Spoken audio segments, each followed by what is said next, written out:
Hindi, isama mo to. Yung mas ipit kaya. Tira mo, grabe kung kumagat yun.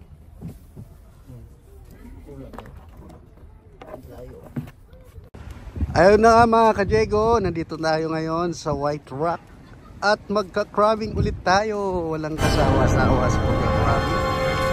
Eto, tungayan po natin kung gaano karami ang mahuhuli namin. At bago ang lahat, makikita po natin ang gagandahang talaga dito.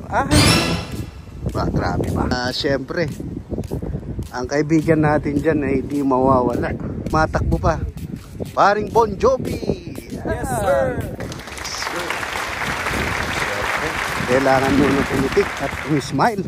Yeah. At dito nga tayo maglalaglag.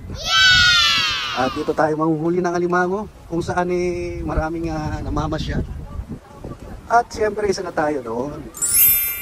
Mamamasyal na rin tayo sabay magka-crabbing. Ayan.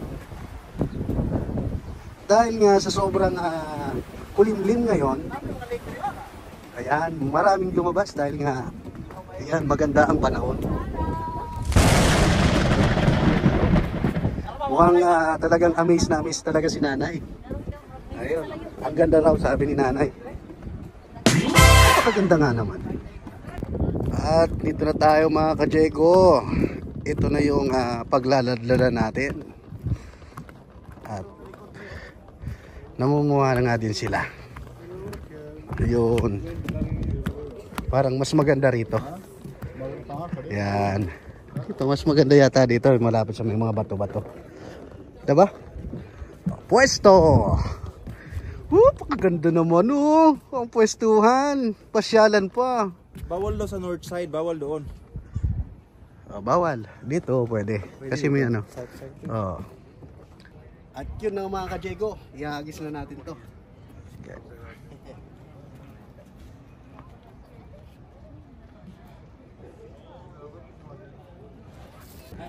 At yun na nga, niladlad na rin ni paring Fritz. Medyo malalim nga Ayan yung pamain natin.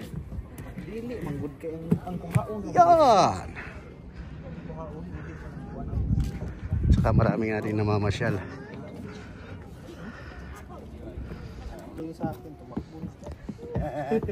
Yan mga ka-Diego, titignan natin kung may laman. May laman o wala. Sabi lang insect, nagkakalaglag lang nila. Aba, mabigat Wala. Mabigat yung pain pala mga ka-Diego.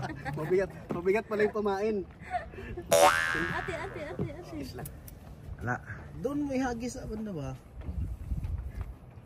Putang basa yung mga tao. Nabasa. Hayaan mo sila.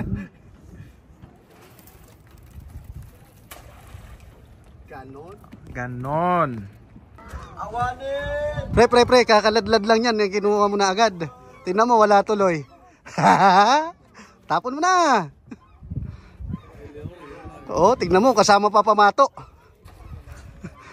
Kasama pati pamato. Ayan, may nahuli, kulay pula. Red. Good size. Ayun, ispasukat natin. Red crab. Pre, wait lang.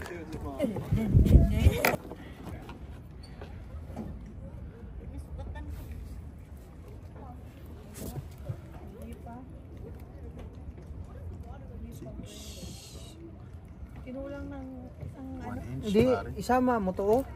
Yung mas ipit kaya. Tira mo, grabe kung kumagat yun.